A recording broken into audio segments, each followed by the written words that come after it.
Hi bedheads! So today is Friday again, and last week, since we did a New York City adventure, this week I am doing a New York City experience.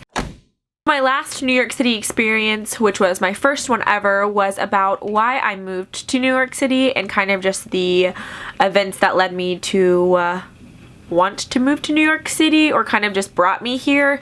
So I will leave that link down below in the description box, along with all of my sort of New York videos that I've done. I vlogged the entire time, pre-move and post-move, so you can see all of those vlogs in the link down below, or in the links I should say down below. So I had about, I would say maybe 4 months of knowing I was going to move. Being a very debt-free minded person, I was thinking money, finances, you know, how much is it going to take for the whole moving process and being comfortable before I'm able to find / start my job, because I need to make sure I don't just fall on my face and have to come back home because I have absolutely no money.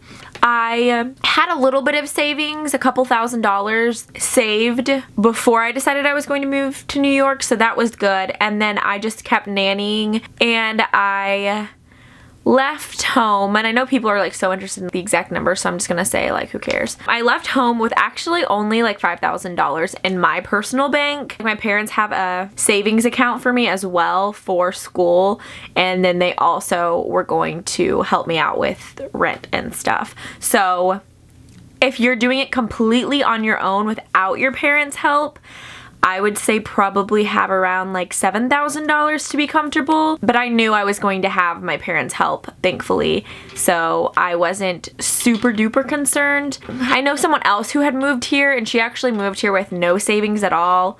Actually, I know 2 people pretty closely that moved here with no savings at all and just got a job when they moved. One of them came with a job, so she knew there wasn't a steady income but didn't have any savings, and the other one actually came and she had a lot of debt and no savings at all and didn't have a job set up. They're still both here. I don't know, maybe you don't need any savings, but I was very like cautious and wanted to make sure I had that safety net before I left.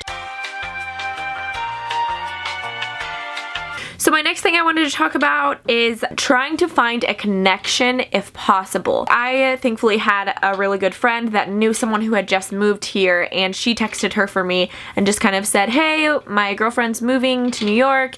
If you know of any like good places to live, any like safe places to live, she'd love your advice, and also if you know of any job openings, let her know. We exchanged numbers. So then we started talking, and she was like, yeah, you can totally come in for an interview when you get moved, and we'll see if it fits. I work in retail, you know, you can have the job if the interview process works out, which ended up working out, and I got the job, and that was like such a huge blessing. Yeah, if there is a connection out there that you have, like, you'd want to know about it, and it can do nothing but help.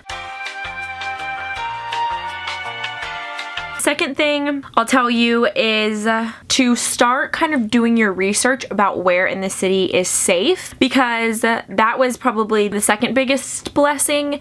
Was that my first apartment was in an area that I completely felt safe, and I think that had a lot to do with me staying in New York, to be honest, and loving it right off the bat, because I wasn't walking home in a really sketchy part of the area, or in, I don't know, being terrified walking to work or getting off the subway with really shady people. So definitely do your research before you buy an apartment. I probably wouldn't get an apartment before, I wouldn't sign a lease like over the computer or over the phone. I would definitely show up and stay in a hotel for maybe a week, or an Airbnb, and like set that up before you leave. That way you can just see the apartment, see the area, because I'd hate for anyone to sign a year lease and be in an area, like stuck in an area for a year. That's like really scary. I mean, nowhere is really like super safe, but also nowhere I've really been has been super scary either. There's definitely been parts that I would not feel safe walking around at night or alone at all. Just for your own comfort and peace of mind, find an area that you feel comfortable in, so don't sign a lease before you actually stand in the apartment and walk the neighborhood. Probably one of the biggest pieces of advice that I could tell you. Also, you don't want to get ripped off. This is kind of just like a fun thing that you can do. I made a list of priorities and things that I didn't want to change about me or change about my life before I moved, because I didn't really know what the city was going to bring or what this stage in life was going to throw at me, and I wanted to make sure that I was stable and secure and I knew what I didn't want to change. Because sometimes if you get in an environment that's like crazy and you haven't had this preconceived idea of like, I know I'm not going to do this, then you're probably going to be more easily swayed. So I just kind of made a list of things that I didn't want to change about me. For example, I wanted to make sure that I had a clean mouth, and I know that like, I mean, even in my hometown, like everyone cusses, like literally everyone, and here everyone cusses too. It's not any really different, but just being on my own and not really having an accountability partner here, I wrote that down on my list because I didn't want that to change, and I really appreciate people who don't cuss and sound like they're educated. It was just something that's important to me, and writing that down on my list kind of just confirmed in my mind that I didn't want that to change when I moved. Even if you're just going off to college, you should make a list while you're in high school of things that you don't ever want to be involved with or things that you want to make sure that you're involved with. Another thing I wrote down was that I definitely wanted to have a home church, or at least listen to a sermon every single Sunday. So when I wasn't able to make it to church, I kind of just made it a goal for me to at least watch a sermon online or listen to a podcast to, once again, just kind of like keep me accountable for that, I guess, since I didn't know anyone here and no one was keeping tabs on me and no one would really notice if I showed up to church or not. But I really like looking back on that list and kind of just seeing where I'm at. So one of the next things that I did was went through all of my stuff. I had so much stuff built up because if you think about it, this is your childhood home that you're probably moving out of, or at least it was my childhood home. So I had literally everything there, and so many clothes, so many just trinkets, decorations, pictures, things on the walls, just literally so much stuff. And I went through it, cut down so much of it, probably brought like a fourth of the stuff with me, and still came with way too much. I've gotten rid of boxes and boxes and boxes and boxes of stuff. So much stuff since even coming here. So I guess another piece of advice, I would just say leave everything at home. If you cook, maybe bring like your pots and pans and stuff like that, but I like bought so much stuff like candles and cute decor and wall art, stuff that I didn't need or stuff that I could have bought here that really wouldn't have made a difference in price. So don't over prepare too. Like, I know this is kind of like a prepare video, but don't overly prepare and put even more stress on yourself because you're preparing way too much, and you should just kind of let things go with the flow a little bit. And then the next thing that I wanted to talk about was just starting a journal. This is my journal that I started. I bought it at Target maybe like 2 weeks before I left Oklahoma, and this is one of the things that I would tell you like 100% you need to do, because I love looking back in it. It's not completely full, but I have like pages of just my thoughts and feelings or like what happened that day. So I started on July 28th and I left on... What day did I leave? Well, I'll look in here.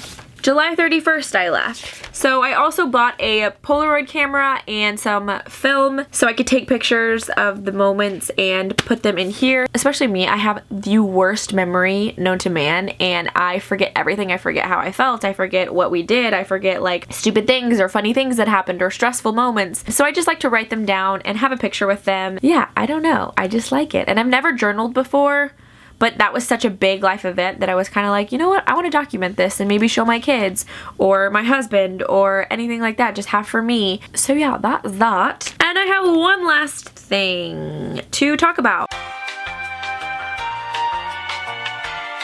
So this tip is is really for people who are going off to college or their first step as an adult. I just want to stress enjoying your last moments as a kid. Basically, you're never gonna have that childhood back or those childhood friends back if you're moving away. Like, you won't ever live there again as a teenager or a young adult. Enjoy the time that you have, because it's so hard to keep up with your friends, and I've kept up with my very best friend really well, but other than that, I've sort of lost touch with so many people. And the last month of living at home was so fun, and I really just made sure I was staying in the moment and focusing on the fun that I was having and the memories, and just go out with your friends and hang out with your cousins and hang out with your aunts and uncles and your grandparents and love on your siblings and your parents, and make sure you go bowling or go skating or go to the movies. Enjoy the time that you have with them, because you don't know when you're going to be home next, especially if you're flying cross country or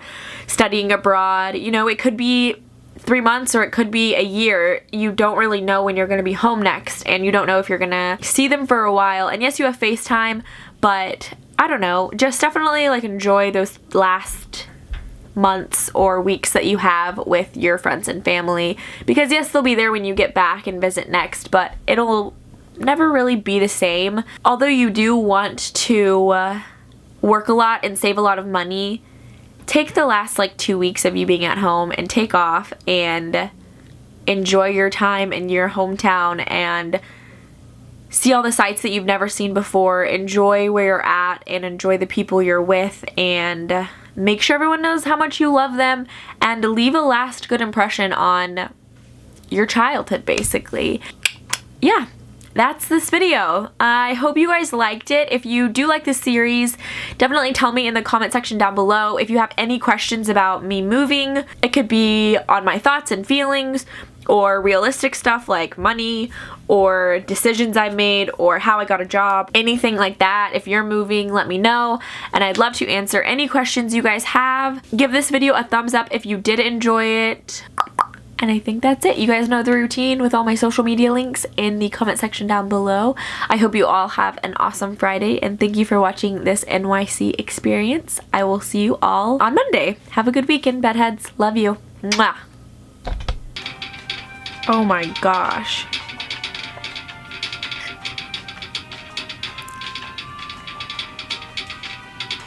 So, I'm loving it. Getting used to it, but it's cute, I think. And I'm also starting to swoop my bangs to the side a little bit, because I'm trying to grow them out so that I can split them. Yeah, that's my story. Next thing I said was made. Oh, before. Are you serious?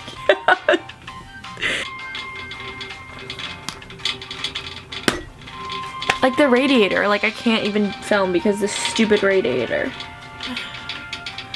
Why does it have to start when I'm filming? Oh, I'm so annoyed. Oh my gosh, I'm about to sneeze.